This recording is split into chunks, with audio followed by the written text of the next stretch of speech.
Ayan. Ito na yung tinanim natin na talbos ng kamote, oh. Mapagpalang hapon po. Andito po tayo sa lote ni Jipoy. So kung napanood nyo ang garden series niya, so ito yun, no, yung nawas out sa baha. Diba? Nakita nyo po yung garden niya. So ayun, tingnan nyo po yung garden niya. Hindi pa naasikaso, no, dahil busy pa siya, pati dito po. Ayan, oh. Tapos yung mga tinanim po namin na beans, yung mga na yan, yung may mga kahoy niyan, kahit isa wala po kami nakitang tumubo. Siguro nawas out din sa baha. Yung Christine, di natin malaman kung saan inaanod yun, kaya maglinis-linis tayo mga kalingap.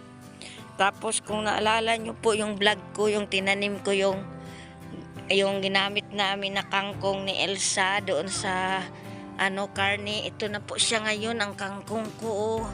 O di ba? Tumubo na po yung kangkong ko, pwede na pong kuhaan ng panggulay, halo sa tinulang baboy, tinulang isda, di ba? O ayan po, tingnan niyo po, di ba? Nabuhay yung kangkong ko. So yan po ang lilinisan po natin mga kalingap.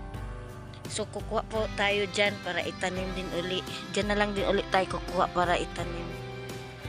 Ayan. So yung garden series ni Jipoy, ayan, di pa naasikaso po at anuhin po natin, bubungkalin. Bungkalin po natin. Kasi yung mga buto na binili po namin, nandun pa po sa bag niya.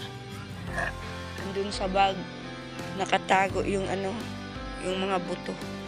Pero sad to say, yung beans na tinanim niya ay ni isa wala talagang tumubo po mga kalingap. Kuya Raimundo nagluna. Naglinis din siya dito sa likod.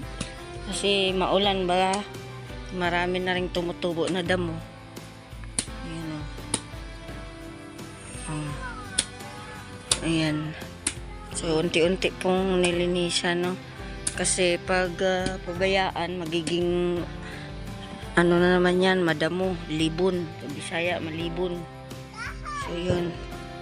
Kaya kailangan pag may tumubo uli, tanggal.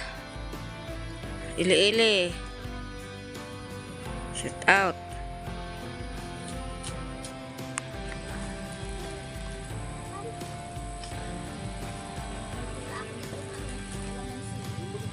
Kasi nilinisan po natin yung kangkong natin.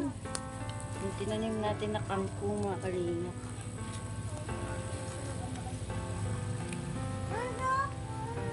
Wala tayong kaya itak yung ginamit natin.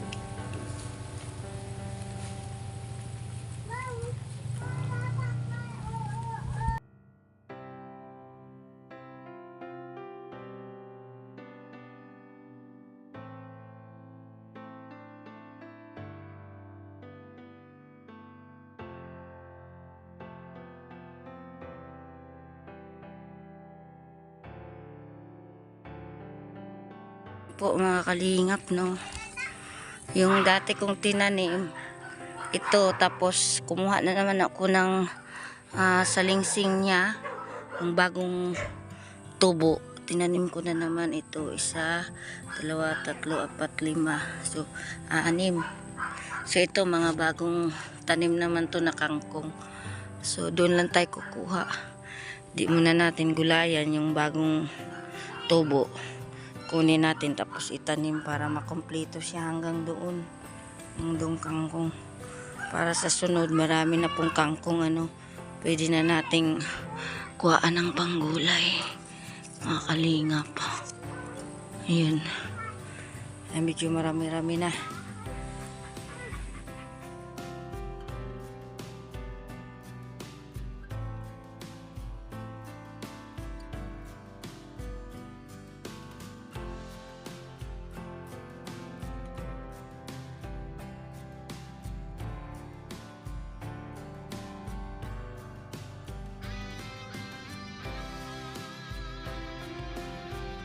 Ayan na po mga kalingap. Ang ating kangkong. Ayan o. Ayan. Ayan. So marami-rami na po. So mga 1 week o 2 weeks magdadahon na yan. Abutin na yan papunta doon tanim natin. O diba? Malulusog po yung ating kangkong. Itong plat ni Jipoy, ano yan? Anuhan pa niya yan. Marami siyang buto. Marami akong biniling buto para pagtaniman niya.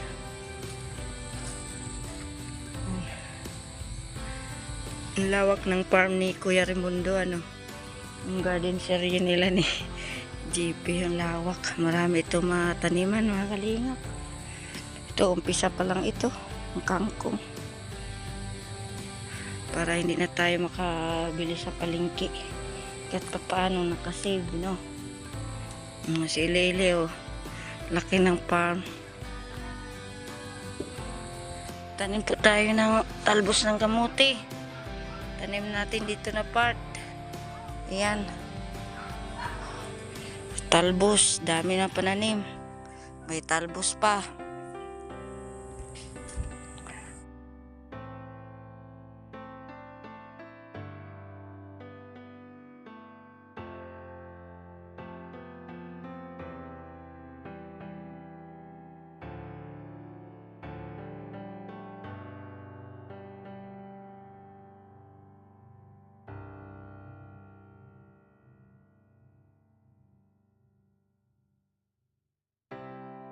Ayan.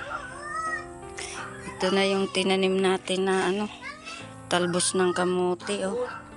1, 2, 3, 4, 5, 6, 7, 8, 9. 13 ka ano. 13 ka ano niya, tangkay na kamuting baging. So masarap yan sa ano, kulang ang mga dugo. So yung 13 lang dahil mabilis lang po iyan dumami ay, di ba? Kaya 13 na tangkay lang ang tinanim natin. Kasi mga ilang buwan yan. Tingnan yan, malabong na. Marami na siya tingnan, mga kalingap. So mayroon tayong kamuting tinanim at mayroon din tayong kangkong doon. Yung kangkong, sasunod na po yung mga seedlings ni Jipoy. So yun, ito ngayon yung ginagawa namin. Wala man kaming ano ginawa ngayon, araw na to, mula umaga.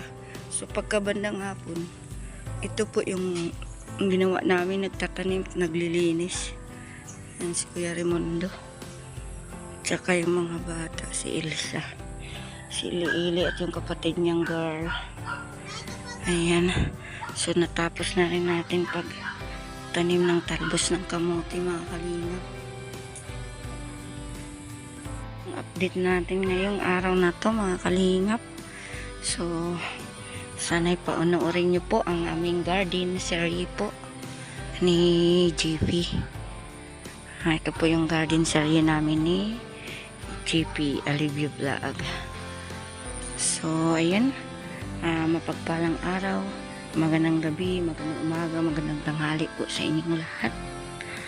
At thank you so much po sa pagpanood nyo ng aking vlog, sa mga ginagawa namin ngayong araw na to, mga kalingap. Maraming salamat po.